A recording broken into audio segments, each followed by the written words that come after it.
Europe 1, il est 8h41. Nicolas Canteloup.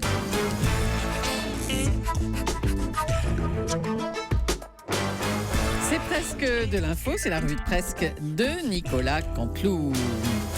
Et ils sont encore dans le studio, Jean-Pierre Elkabbach et son invité. Eh oui, bonjour à tous. François, bonjour Julie, bonjour Thomas. Bonjour. François Béraud, merci d'être là, d'être venu alors qu'on vous a demandé de dégager hier pour parler de trucs plus importants. Est-ce que la Russie est complice de crimes de guerre en Syrie? Jean-Pierre Elkabbach, je le dis, je le répète, il faut que l'Europe fasse entendre sa voix. Ce qui sera le cas, j'en suis convaincu, dans le futur. Et dans le futur, mais le futur, c'est loin. C'est loin, on parle toujours du futur. D'accord, mais Jean-Pierre Elkabbach, l'Europe voudra et sera même demain. Mais il y en a assez de futur. Ça va être à la Saint-Glinglin, on le sait, il y a des gens, François Béraud, il y a des gens qui meurent, des vieillards qui souffrent, des enfants avec des bras arrachés, des croûtes, de la morve, c'est la guerre. Oui, mais Jean-Pierre Elkabbach, ma conviction, c'est que l'avenir ne se fera pas sans le futur. Et je crois... Bon, ok, alors, on change de sujet. Patrick Buisson, son livre, vous en pensez quoi? Ce livre n'a rien de surprenant.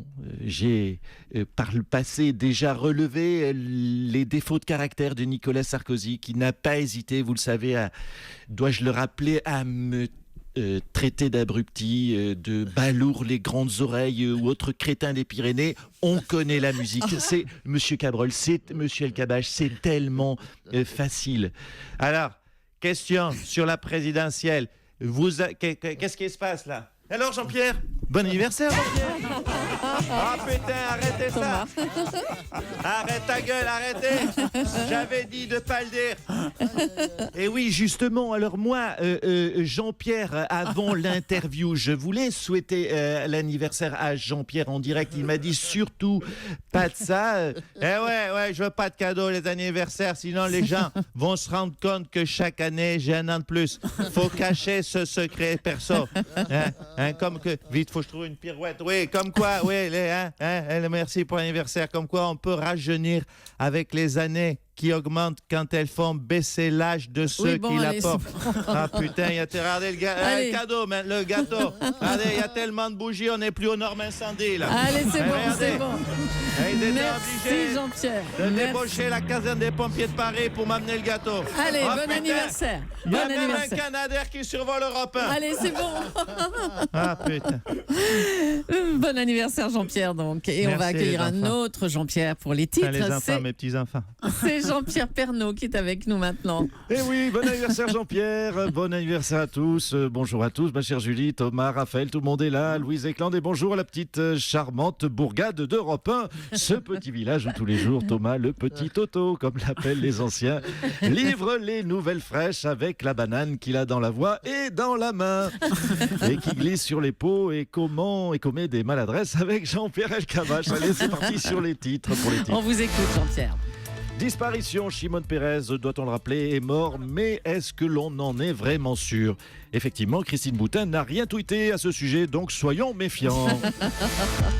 Combien ça coûte? Michel Sapin a présenté hier le projet de loi de finances avec les impôts du contribuable dilapidés n'importe comment en 2017, mais non, vous le savez. Mais non, Jean-Pierre, c'est juste le projet de loi de finances 2017. Qu'est-ce que j'ai dit? J'ai dit que les impôts du contribuable dilapidés. Oui, pardon, oui, excusez-moi. Oui, ce sont de vieux réflexes du temps de mon émission, combien ça coûte.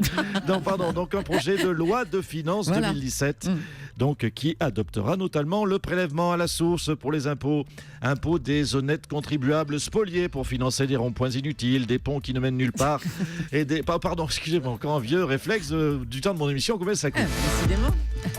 Film à thème, Ben Arfa, bien entendu. À thème Ben oui, Arfa. Le feuilleton, oui, c'est un jeu de mots. Oui. J'aime bien les jeux de mots, les calembours et autres galéjades. Le feuilleton, j'adore le Manavermo. Le feuilleton Ben Arfa continue au PSG. Le joueur est blessé au tibia. Il a eu une inflammation. Bon, ce n'est pas force de jouer, ça on en est sûr, mais j'aurais plutôt imaginé à la rigueur un escarfessier à force de rester sur le banc. Voilà. Allez, merci. Merci Jean-Pierre Pernaut, à bientôt. À bientôt. Allez, on va retrouver maintenant un ancien chroniqueur d'Europe 1, un historien spécialiste des relations internationales, c'est Alexandre Adler. Bonjour Bush. Ah non, écoutez, non, c'est Julie, c'est plus Bruce Toussaint, enfin, qu'on embrasse d'ailleurs. Non, c'est Thomas Soto maintenant, le chef de la matinale, Je Alexandre. m'en contrefous, Bruce. Ma fiche Bristol, la plus récente, date de juin 1954. Je ne vais pas tout réécrire à chaque changement d'organigramme Bon, de la grille d'accord. d'Europe 1. Ok, parlez-nous de Shimon Peres, qui vient de nous quitter, c'est ça. Oui, Bruce. Shimon Peres, de son vrai nom Shimon Persky, naquit le 15 août 1923 à Vishneva, sur le territoire de l'actuelle Biélorussie. Le Oui. petit Shimon pesait 2 kg 850 grammes à la naissance, ou pour être précis, 2 kg 848 grammes après la circoncision. Ouais, magnifique, la précision chez Alexandre Adler. Non, Mais- la circoncision. non, attendez, on va pas avoir le temps. Faites simple. Dites-nous ce qu'il faut retenir. Voilà. Oui, pardonnez-moi, Bruce, j'oubliais un instant que je m'adressais à des cons. Vulgarisons donc. Shimon Peres restera à jamais l'artisan des accords d'Oslo qui lui valurent l'attribution du prix Nobel de la paix en 1974. Et là, vous me direz, il n'y a pas vraiment la paix aujourd'hui au Moyen-Orient, cher Alexandre. C'est vrai, Bruce. Accorder le prix Nobel de la paix à quelqu'un qui n'obtient pas la paix, c'est comme déclarer vainqueur de Roland Garros, Joe Wilfried Tsonga. Ça peut paraître absurde. Bien, je vois que vous ne m'écoutez pas. Je vais Non. vous laisser, Bruce. Je vais finir les pancakes tombés sur ma cravate. Oh là là. Juste pour Thomas, saluons la mémoire de Shimon Peres et adressons-lui, pour Thomas, adressons-lui à Shimon Peres un dernier. En voiture, Shimon. Oui, C'est moi qui conduis, c'est toi qui klaxonne. écoutez. Bon, allez, merci Alexandre Adler. Rien que pour ça valait le coup de venir. Tiens. Allez, c'est le livre du jour, le livre Scandale de Patrick Buisson, ancien conseiller de Nicolas Sarkozy, qui fait des révélations fracassantes. Bonjour, Nicolas Sarkozy. Eh bien, écoutez, franchement, elle démarre bien la semaine. Ouais. Mes copains flics en garde à vue, Bérou Marmiton qui soutient Juppé, maintenant le bouquet de Buisson. Écoutez, c'est la dernière fois que je viens chez vous un lundi, ça porte pas chance. C'est vrai que vous étiez là lundi. Ouais, Écoutez, qu'est-ce qui se passe? Vous m'avez marabouté ou quoi, Mme Julie? Vous avez une poupée à mon effigie dans votre sac à main et vous Ah, plantez non. des aiguilles dedans tous les Ah, matins, non. c'est ça? Non, c'est pas moi. C'est pas moi. C'est qui alors autour de cette table? Je sais pas. Alors, d'après Patrick Buisson, vous auriez parlé de Jacques Chirac en ces termes. Jamais vu un type aussi corrompu. C'est le plus détestable des présidents de la Ve République. Non, mais C'est écoutez, violent. non, Hein. mais écoutez, vous savez, comment vous dire, j'ai beaucoup de tendresse pour Jacques Chirac. D'ailleurs, on a toujours eu une relation honnête. Je l'ai toujours trahi avec beaucoup de loyauté, il le sait. Je l'ai lâché avec énormément de droiture, il le sait aussi. Je n'ai jamais planté de couteau dans son dos. Il était toujours prévenu et de face. D'accord. Vous craignez que les électeurs de la primaire se détournent de vous suite à ces révélations? Par exemple, quand vous dites que Gérard Larcher est trop laid, que Christian Estrosi est abruti, qu'il a une noisette dans la tête. Vous vous rendez compte? Écoutez, c'est drôle d'ailleurs comme phrase. Écoutez, je n'ai pas tellement peur que ça... Non, mais j'ai pas peur que ça choque mes électeurs, ils sont déjà au courant. Moi, je veux dire que Gérard Larcher ne soit pas Brad Pitt, à part si on a une très mauvaise vue, on a pu s'en apercevoir, ou alors faut prendre rendez-vous chez l'ophtalmo. Quant à Christian Estrosi, oui, d'accord. Il sait pas faire ses lacets tout seul. Non, si, il sait faire ses lacets tout seul. Ah, quand même. Mais enfin, ça s'arrête là. On est un peu prévenus, voilà. Effectivement, ça n'a pas l'air de vous atteindre tout ça. Vous êtes serein, vous. Hein? Mais écoutez, tout glisse sur moi. Ça n'aura pas d'incidence. Mais mes électeurs me connaissent, Mme Julie. Ils savent que j'ai un langage un peu fleuri, un peu rabelaisien, et les autres me détestent déjà. Donc ça ne changera strictement rien, M. Soto, M. Cabon, M. Mtoven, tout le monde. Je vous laisse, j'ai rendez-vous avec les tocards qui s'occupent de ma campagne, les débiles du service compta et puis les gros blaireaux du bureau politique. Les tocards, les débiles et les blaireaux. Rien que ça. Écoutez, Mme Julie, je ne vais plus me retenir maintenant. De toute façon, si tout doit se retrouver dans un bouquin dans 6 mois, dans les saluts des têtes de nœuds. Les dents. Merci, M. Sarkozy. On va maintenant recevoir celui par qui le scandale est arrivé. Patrick Buisson. Bonjour, Patrick Buisson. Oui, bonjour, Alors, madame. Tout le monde parle de vous, mais finalement, on ne vous connaît pas tant que ça. Alors, présentez-vous. Eh bien, écoutez, c'est très simple. Je m'appelle Patrick Buisson. Buisson parce que j'aime à me cacher dans les buissons pour écouter ce que disent les gens et le rapporter à tout le monde après.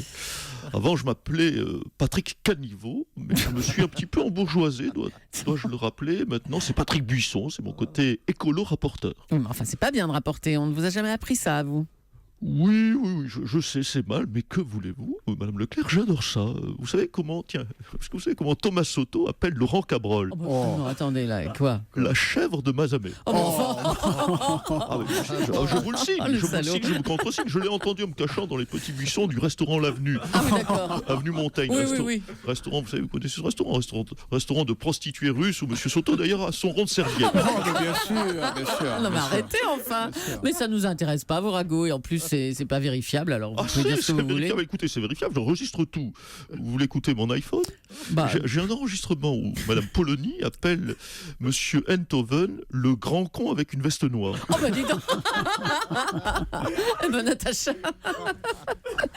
Bon écoutez, franchement, quel est l'intérêt de votre livre sur Nicolas Sarkozy, Monsieur Buisson? Dire du mal. Bah, Très on a simplement. compris, ouais. On a compris, ouais. Oui, c'est un plaisir. J'adore dire des saloperies. J'adore dire saloperies. Alors, les vendre, c'est encore plus jouissif. Tenez, écoutez, puisque vous m'êtes sympathique, pour 30 €, je vous dis comment Jean-Pierre Elkabbach appelle Denis Olivel, le président d'Europe 1. Non, ça nous intéresse pas. Non, laissez tomber. Ça vous intéresse pas? Bien, écoutez, je le dis gratuitement. Alors. Allez. Il appelle Denis Olivette. Olivette? Oui, car il dit qu'il a 2 petites olives dans le falzar. Oh, Oui, oh là là là là. écoutez, je le sais, je me suis caché dans un buisson de la Mamounia et j'ai tout enregistré. Ah bah écoutez, on va vous laisser. Allez. Ah, merci Monsieur Je l'ai dit Buisson. qu'une fois le jour de mon anniversaire, il y a 2 ans. Allez, on vous laisse, Patrick Buisson. Serge Aurier, le défenseur du PSG, a été condamné à 2 mois de prison ferme. On est avec son ancien entraîneur. Bonjour Laurent Blanc. Oui, bonjour à toute votre équipe de délateurs.